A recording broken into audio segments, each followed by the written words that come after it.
Hello, welcome back to the channel. Today, we're diving right into how to use Notion for daily task management. This 2025 guide will help you stay on top of your game. Let's start by creating a new page. Simply click on the plus Add a Page button at the left sidebar. The reason we do this is to keep different projects or aspects of your life distinct. Think of it as a new chapter in your productivity book. Now that we've done that, type in a name for your page. This could be daily tasks or anything meaningful to you. This helps us because it gives a clear identity to your tasks and makes it easier to locate them later. Next up is adding a table by clicking on the plus Add a Block button, then choose Table.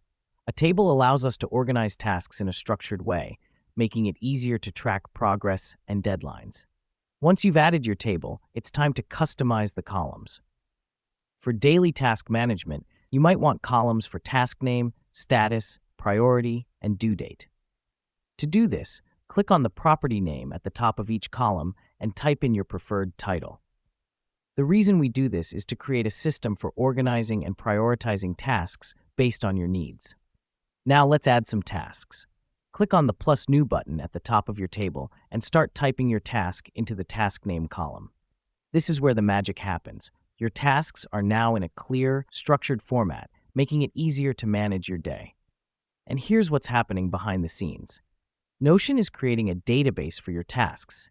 This means you can search, filter, and sort them with ease. You can also add additional information to each task by clicking on it and adding more blocks like text, images, or even files. Let me explain why this matters. Notion isn't just a task manager. It's a powerful tool that will evolve with your needs. Today, it's managing your daily tasks. Tomorrow, it could be planning your next project or organizing your personal life. And there we have it. You've just learned how to use Notion for daily task management. Remember, the key is to start simple and add complexity as you need it. Thanks for joining us today, and we'll see you in the next tutorial.